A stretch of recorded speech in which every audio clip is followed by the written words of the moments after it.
बिस्मिल्लाहिर्रहमानिर्रहीम। अस्सलाम वालेकुम। आज 22 मार्च बरोज़ हफ्ता हम बात करेंगे ज़िमनी इंतखाबात होने जा रहे हैं और पाकिस्तान तहरीक इंसाफ के रहनुमा ने और उम्मीदवार पाकिस्तान तहरीक इंसाफ के भी और अपोजिशन इत्तेहाद के भी उम्मीदवार हैं, उन्होंने जैसे आज आईना दिखाया ज़रदारी सरकार को। बड़ी अहम तफसीलात हैं जो मैं आपके साथ शेयर करने जा रहा हूँ और साथ में आपको बताऊँगा कि IG जेल खाना जात को मुअत्तल करने से मुतल्लिक जो तफसीलात सामने आई हैं, एजाज़ चौधरी के प्रोटेक्शन ऑर्डर जारी न करना गले पड़ चुका है इस पूरे निज़ाम के, और अहम इजलास हुआ और उसमें जो बड़े फ़ैसले किए गए हैं उसकी तफसीलात भी मैं आपके साथ शेयर करूँगा। सबसे पहले मैं आपको बताता चलूँ कि पाकिस्तान तहरीक इंसाफ और मौलाना फजलुर रहमान में जो एक बड़ा ब्रेक थ्रू सामने आया है। अब तफसीलात ये सामने आई हैं कि जब कौमी सलामती कमेटी का इजलास था और आप जानते हैं पाकिस्तान तहरीक इंसाफ ने जो सेकंड लाइन लीडरशिप है, जो बहुत ज़्यादा इंतज़ार में थी, बैरिस्टर गौहर अली ख़ान हो गए और बाकी लोग, वो बहुत ज़्यादा इंतज़ार में थे कि हम कौमी सलामती कमेटी के इजलास में जाएँ। वो ये समझते थे कि कौमी सलामती कमेटी के इजलास में जाना हमारे लिए बहुत ज़रूरी है और बहुत अहम है। जो इमरान ख़ान को जानते थे उनके इल्म में था कि इमरान ख़ान की इजाज़त के बग़ैर या मुलाकात के बग़ैर अगर हम जाएंगे, हुकूमत ये बात जानती थी कि इमरान ख़ान कभी अलाउ नहीं करेंगे। इस वजह से हुकूमत इमरान ख़ान से मुलाकात नहीं करवा रही थी और अंदरूनी ही दबाव बढ़ा रही थी जो सेकंड लाइन लीडरशिप है पाकिस्तान तहरीक इंसाफ की, उनके ऊपर कि वो इस इजलास में शरीक हों। जबकि पाकिस्तान तहरीक इंसाफ की क़यादत के इल्म में था कि अगर वो इस इजलास में नहीं जाते या इस तरीके से चीज़ों को आगे बढ़ाया जाता है तो उनके लिए मुस्तकबिल में मज़ीद कुछ मामलात ख़राब हो सकते हैं या परेशानियाँ बढ़ सकती हैं। अब पाकिस्तान तहरीक इंसाफ की जानिब से जो कौमी सलामती कमेटी के इजलास के लिए 14 नाम दिए गए और पाकिस्तान तहरीक इंसाफ ने अनाउंस कर दिया कि वो कल के इजलास में शरीक होंगे। उसके बाद फिर सोशल मीडिया पर पाकिस्तान तहरीक इंसाफ की क़यादत ने, पाकिस्तान तहरीक इंसाफ के कारकुनान ने जो सही क्लास लगाई क़यादत की, और उसके बाद फिर एक ख़त लिखा गया स्पीकर को और स्पीकर से कहा गया जी कि आप हमारी इमरान ख़ान से मुलाकात करवाएं। एक ख़त लिखा गया जो अपोजिशन लीडर ने अलग से लिखा, उन्होंने कहा जी हमारी इमरान ख़ान से मुलाकात करवाई जाए। तो ये मुख्तलिफ जो है वो डेवलपमेंट्स हुई और फिर तहरीक तहफ़्फ़ुज़ आईन पाकिस्तान महमूद अचकज़ई और हामिद रज़ा और अल्लामा राजा नासिर अब्बास, उन्होंने अनाउंस कर दिया कि वो नहीं जा रहे, वो इस इजलास में शिरकत नहीं करेंगे। उसके बाद फिर पाकिस्तान तहरीक इंसाफ की जो सेकंड लाइन लीडरशिप थी उनके पास ऑप्शन कोई ना बची, लेकिन मौलाना फजलुर रहमान के साथ कोऑर्डिनेशन ना हो सकी। मौलाना फजलुर रहमान ने अब ये बताया है कि वो पाकिस्तान तहरीक इंसाफ के साथ खड़े थे और वो पाकिस्तान तहरीक इंसाफ का जो अपोजिशन इत्तेहाद है उसके साथ मिल के आगे बढ़ना चाहते हैं हर अहम इशू पर। यहाँ कन्फ्यूजन पैदा हुई चूँकि रात 1 बजे तक हमें यही कहा गया कि पाकिस्तान तहरीक इंसाफ शरीक होगी, तो इस वजह से हमने एक दफ़ा जब तस्दीक कर दी अपनी शिरकत की और हमने एक दफ़ा जब बता दिया कि हम उसमें शरीक हो रहे हैं, तो फिर उसके बाद बाकी जो चीज़ें हैं वो फिर हमारे लिए मुश्किल हो गई। और जब पाकिस्तान तहरीक इंसाफ ने अगले दिन अनाउंस किया कि वो नहीं आ रहे तो फिर हमारे लिए इनकार करना मुश्किल हो गया था, चूँकि हम एक दफ़ा कह चुके थे और ये हकीकत है। इसके अलावा उन्होंने कहा कि वो पाकिस्तान तहरीक इंसाफ के साथ खड़े हैं, हर अहम इशू के ऊपर वो पाकिस्तान तहरीक इंसाफ के साथ खड़े हैं। अब आपने वो एक स्टेटमेंट भी सामने आई मौलाना फजलुर रहमान की। अब वैसे तो वो इन कैमरा इजलास था, लेकिन दिलचस्प बात यह है कि तमाम कायदीन की जो गुफ्तगू है उसके अहम पॉइंट नुकात मीडिया के ज़रिए सामने लाए गए और उसमें मौलाना फजलुर रहमान ने कहा जी कि हम तो हर वक्त, हमें तो जो आप खिदमत देंगे हम तो हर वक्त खिदमत के लिए तैयार हैं।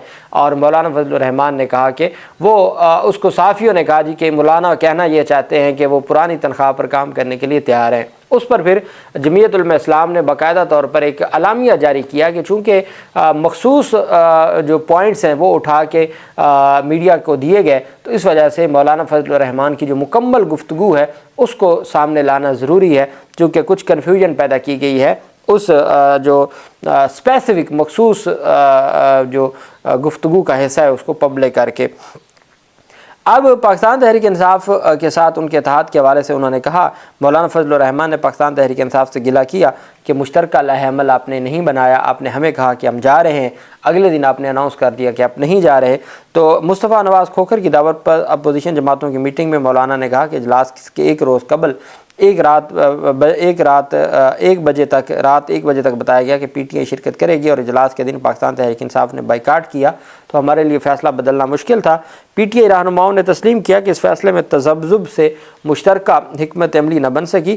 محمود اچکزئی نے کہا کہ قومی سلامتی پر پارلیمنٹ کا مشترکہ اجلاس بلائیں تو شرکت کر سکتے ہیں۔ ان کی تجویز سے تمام اپوزیشن کی تمام جماعتوں نے اتفاق کیا۔ ساتھ مولانا فضل الرحمان نے پاکستان تحریک انصاف کو کہا ہے کہ وہ پارلیمنٹ میں اور پارلیمنٹ کے باہر جو بھی مشترکہ لائحہ عمل ہوگا وہ اپوزیشن اتحاد کے ساتھ مل کے چلیں گے۔ اس دفعہ وہ اس وجہ سے شریک ہوئے کہ کنفیوژن پیدا ہو گئی تھی۔ تو یہ مولانا فضل الرحمان نے اپنی جو اپوزیشن اتحاد ہے یا پاکستان تحریک انصاف کے ساتھ جس اتحاد کی بات ہو رہی تھی اس میں وضاحت جاری کی ہے اور کہا گیا جی کہ پاکستان تحریک انصاف کی جو پالیسی ہے اس کی وجہ سے یہ مسئلہ بنا، نہیں تو وہ پاکستان تحریک انصاف اور اپوزیشن اتحاد کے ساتھ کھڑے ہیں۔ وہیں پہ جو دوسری بڑی پیش رفت سامنے آئی، آپ جانتے ہیں کہ پاکستان تحریک انصاف کے سینیٹر اپوزیشن میں ہیں، اپوزیشن کے سینیٹر ہیں اعجاز چودھری، وہ اڑیال کوٹ لکھپت جیل میں ہیں اور وہ 9 مئی کے مقدمات میں جیل میں ہیں اور ان کو عدالت میں پیش کیا جاتا ہے، لیکن ان کو یہاں سینٹ میں پروڈکشن آرڈر کے باوجود پیش نہ کیا گیا۔ اس کے اوپر آپ جانتے ہیں کہ پہلے چیئرمین سینٹ یوسف رضا گیلانی نے کہا جی کہ کیوں پیش نہیں کیا جا رہا، میں اجلاس کی صدارت نہیں کروں گا۔ پھر ہم نے دیکھا کہ اجلاس کی صدارت تو کیا کرنی تھی، انہوں نے کچھ ہفتے صدارت نہ کرنے کا سارا سلسلہ چلتا رہا، پھر انہوں نے اجلاس کی صدارت کی اور یہ معاملہ استحقاق کمیٹی کو بھجوا دیا۔ اب پاکستان تحریک انصاف بابر اعوان کے ذریعے اعجاز چودھری کے پروڈکشن آرڈر جاری کرنے کے حوالے سے جو سرفراز ڈوگر صاحب کی عدالت ہے اسلام آباد ہائی کورٹ، اس میں وہ باقاعدہ طور پر پٹیشن دائر کر چکے ہیں جو آج تک سماعت کے لیے مقرر نہیں ہوئی، اس کے اوپر کوئی کارروائی نہیں ہوئی اسلام آباد ہائی کورٹ میں۔ اور اسلام آباد ہائی کورٹ میں جو پاکستان تحریک انصاف کے سینیٹر اعجاز چودھری کے پروڈکشن آرڈر کا معاملہ ہے وہ جوں کا توں ہے، وہاں کوئی کارروائی یا کوئی ڈیولپمنٹ نہیں ہو سکی۔ لیکن استحقاق کمیٹی کا اجلاس ہوا اور پاکستان تحریک انصاف کے سینیٹر اعجاز چودھری کے 3 بار پروڈکشن آرڈر جاری ہونے کے باوجود ان کو پیش نہ کرنے پر آئی جی جیل خانہ جات، سپرنٹینڈنٹ کوٹ لکھپت جیل اور باقی لوگ پیش ہوئے استحقاق کمیٹی میں۔ سینیٹر فیصل سلیم نے کہا کہ سینیٹر اعجاز چودھری کے 3 بار پروڈکشن آرڈر جاری ہوئے، پروڈکشن آرڈر پر عمل درآمد نہیں کریں گے تو ہم بھی احکامات دیں گے۔ آئی جی جیل بھی اس وقت تک معطل رہیں جب تک وہ پروڈکشن آرڈر پر عمل نہیں کرتے۔ یہ سینٹ کی استحقاق کمیٹی نے کہا کہ آئی جی جیل خانہ جات پنجاب اس وقت تک معطل رہیں گے جب تک پروڈکشن آرڈر پر عمل درآمد نہیں ہوگا۔ آئی جی پنجاب، آئی جی پریزن پنجاب اور جیل سپرنٹینڈنٹ کوٹ لکھپت پیش ہوئے۔ آئی جی پنجاب بھی خود بھی عثمان انور کو بھی بلایا گیا تھا، آئی جی جیل خانہ جات کو بھی بلایا گیا تھا اور جیل سپرنٹینڈنٹ کوٹ لکھپت کو بھی بلایا گیا تھا، تینوں پیش ہوئے۔ اور سینیٹر فیصل سلیم نے کہا کہ آپ جب تک پروڈکشن آرڈر پر عمل نہیں کریں گے تو ہم بھی احکامات دیں گے۔ آئی جی جیل بھی اس وقت تک معطل رہیں گے جب تک وہ پروڈکشن آرڈر پر عمل درآمد نہیں کرتے۔ اجلاس کے دوران اعجاز چودھری کے پروڈکشن آرڈر پر عمل درآمد نہ کرنے کا معاملہ اٹھایا گیا۔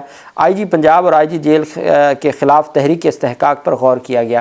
اجلاس کے دوران سینیٹر سعدیہ عباسی نے کہا کہ چیئرمین سینٹ کے آرڈر پر عمل نہ کرنا ایک سنجیدہ استحقاق ہے۔ آئی جی پنجاب نے جواب دیا کہ سینیٹر اعجاز اس وقت بھی جو پنجاب کارڈیالوجی ہے اس میں زیر علاج ہیں، ان کا معاملہ ہے اور وہ تقریباً 8 مہینوں سے بتایا گیا کہ وہ 8 مہینوں سے زیر علاج ہے۔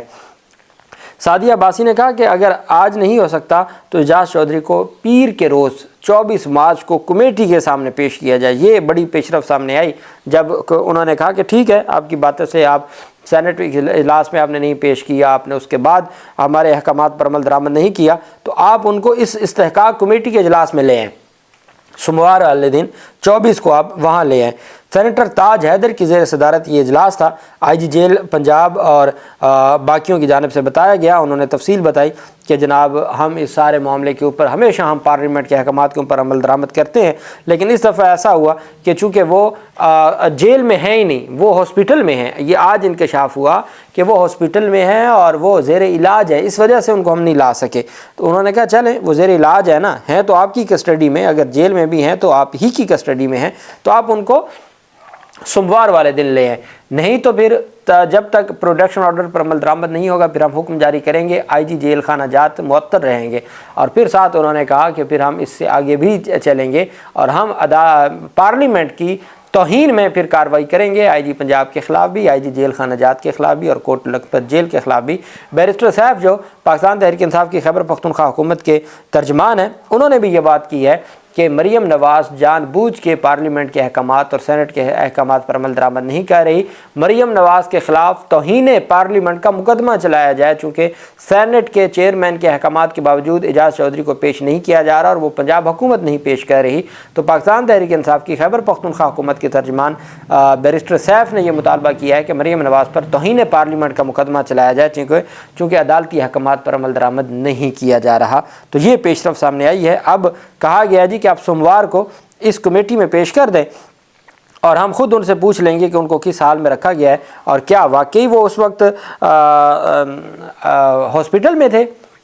हालांकि एजाज चौधरी ख़ुद ख़त लिख चुके हैं कि मैं गेट पे था और मुझे लेने के लिए एक टीम आई इस्लामाबाद पुलिस की, लेकिन मुझे हवाले नहीं किया गया। वो ख़ुद ख़त भी लिख चुके हैं चेयरमैन सेनेट को। दूसरी तरफ उमरकोट सिंध में ज़िमनी इंतखाबात हैं। NA 213 पाकिस्तान तहरीक इंसाफ और अपोजिशन इत्तेहाद के मुश्तरका उम्मीदवार हैं लाल मली की प्रेस कॉन्फ्रेंस है। उन्होंने प्रेस कॉन्फ्रेंस की है और उन्होंने बेनकाब किया है और धोया है पूरे हुकूमती इत्तेहाद और पीपल्स पार्टी के जो उम्मीदवार हैं। कहते हैं मैं दरिया बचाओ कमेटी का मैं उम्मीदवार हूँ, जबकि मेरा ताल्लुक़ पाकिस्तान तहरीक इंसाफ से है। और दरिया मतलब सिंध, दरिया सिंध बचाओ एक कमेटी, सिंध की एक लोकल कमेटी है, उसके उम्मीदवार भी हैं और उसके मेंबर भी हैं। उन्होंने कहा कि आसिफ जरदारी किस मुंह से ये बात करते हैं या पाकिस्तान पीपल्स पार्टी एहतजाज की बात करती है। सदर जरदारी ने यह सोच कर किनालों की समरी पर दस्तखत की है कि उनके जुल्म व जबर का शिकार सिंध के लोग आवाज़ नहीं उठाएंगे। ये जो मोहम्मद अली ख़ान है, मोहम्मद अली दुरानी हैं, वो जो अपोजिशन को इकट्ठा करने वाले हैं, उन्होंने ये 2 दिन पहले मीडिया के ऊपर इस बात का इजहार किया या इंकशाफ किया कि 9 अरब लिए हैं पीपल्स पार्टी ने ये जो दरिया सिंध पर किनाल बनाने के हवाले से उन्होंने 9 अरब रुपए लिए हैं। ये मोहम्मद अली दुरानी का इंकशाफ सामने आया। कहते हैं कि जरदारी ये बात भूल गया कि सिंध के लोगों ने उनसे बड़े जाबिर, ज़िया और मुशर्रफ का भी मुकाबला किया। जरदारी ने उमरकोट की 2 लाख एकड़ ज़मीन कारपोरेट फार्मिंग के लिए दे दी। यहाँ पानी की किल्लत है, लोग पानी ख़रीद कर पी रहे हैं, अमन व अमान की सूरत हाल ख़राब है। पीपल्स पार्टी के नज़रियाती कारकुन मेरा सिंध की खातिर साथ दें। मेरा एक ही मकसद है कि किनालों के ख़िलाफ़ जिद्दोजहद। पीपल्स पार्टी को एहतजाज की ज़रूरत नहीं, फ़कत जरदारी से कहें कि किनालों की मंजूरी के मिनट्स वापस ले लें। वो जो ऐवान सदर के जो मिनट्स ऑफ द मीटिंग जारी हुए थे किनालों के हक़ में, वो कहा वही वापस ले लें, आपको एहतजाज की ज़रूरत ही नहीं है। इस वक्त मुल्क में गैर एलानिया मार्शल लॉ लगा हुआ है। IG सिंध ने पाबंदी के बावजूद एक DSP का तबादला किया।